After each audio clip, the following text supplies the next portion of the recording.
the Senate Intelligence Committee means nothing, and even the president. So the reason those folks invited me to come up there is that the year before, I had taken a team of people out on a beach using some experimental protocols to contact these vehicles and the occupants. And 4 of these UFOs popped into the sky, just boom, boom, boom, boom, which we have on videotape. Not great videotape because we didn't have good cameras back then. And there were a couple Air Force officers and pilots there. And this went up through the chain of command.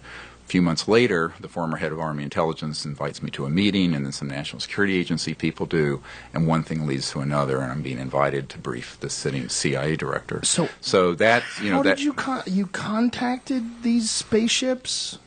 Well, this gets into a discussion when that's complex, but yes, and you can do that at any time. Well, not at any time, but I think that under the right, you can do that.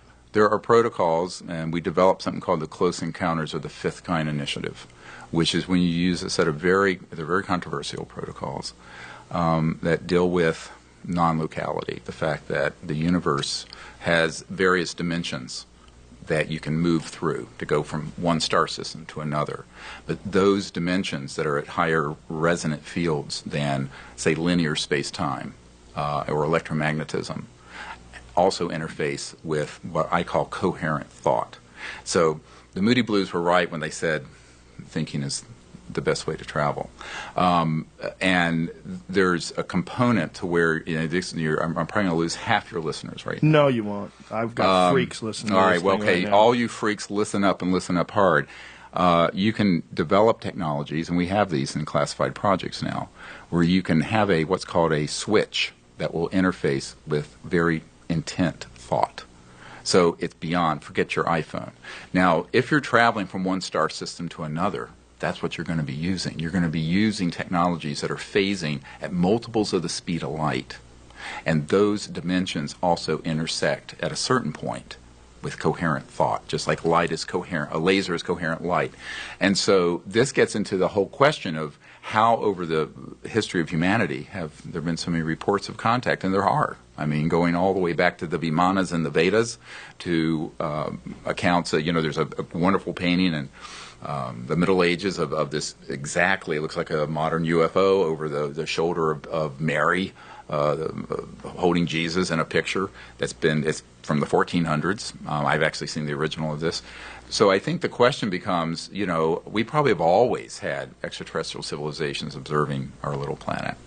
The question is, what happened in the last 50 to 100 years that really got their attention? And I'm quite convinced it was when we started detonating thermonuclear weapons. But one of the projects we're involved with is Disclosure Project. Another one is sort of a citizens diplomacy effort saying, look, since our government is dead in the water on this in terms of the Secretary of State and folks like that, and I know I went up to the UN and met with back when Boutros Ghali was UN Secretary General and briefed these guys, and Leah Ghali, the wife of the Secretary General, and I talked about this in depth, and she said, they're not going to let us deal with something like this. So I started a citizens diplomacy effort back in 1990. But this is actually, and this is the part that I get ridiculed the most for, but it's the reason why the intelligence community took it most seriously, is that they knew that we had discovered the Rosetta Stone of contact. And they were very concerned. Now, concerned from the covert end. From the end of a lot of these Washington operatives, they were just fascinated. They didn't understand it because it was sort of past their scientific understanding, but they were very interested. This is something I hate to interrupt you, but no, please, this is something that we can't really just gloss over. The idea that coherent thought, as you say, intersects with these other levels, these other dimensions that we can't normally access. Correct. How did you find out about this, and how did you develop the ability Well, you're to putting me in the hot seat early, man. Well, you have to. When you say that you can do that, I mean, somehow or another, you have to, without getting anybody killed, you have to explain. How'd you figure that out?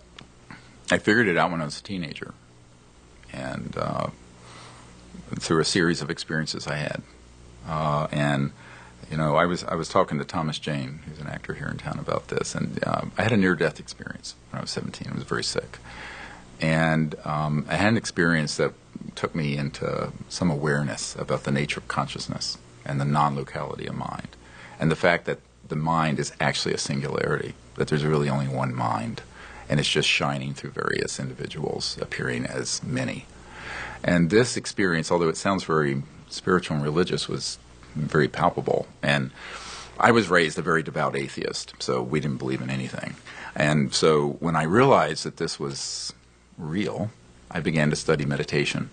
And through that, began to have some experiences where I realized this could happen. And I had a contact experience. I was 18, it was a few months later, in the fall of 1973. And I was doing this, I was meditating, and then I was doing what's now called SRV, scientific remote viewing, where you use consciousness to see remote places. And of course, Army intelligence and the CIA have experimented with this for years.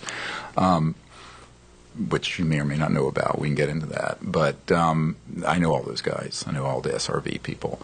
But I was a kid, and I just turned 18. I was doing this, and suddenly I had this experience where I thought, well, what if I try to go into that state of one mind that I experienced when I was a kid, six months earlier when I had this near-death experience? So I did. And then I had an experience where I remote viewed and saw deep space, and could see that there was an ET spacecraft out there, and I made contact, and it appeared, and it literally materialized right near the mountain where I was. Yeah, how old were you when you did this? 18. No drugs? No, I've never done any drugs, actually. You've never done any drugs? No. No psychedelics, nothing? Never. Wow. No. Are you aware of dimethyltryptamine? Do you know what that is? Yeah, I do. It's supposedly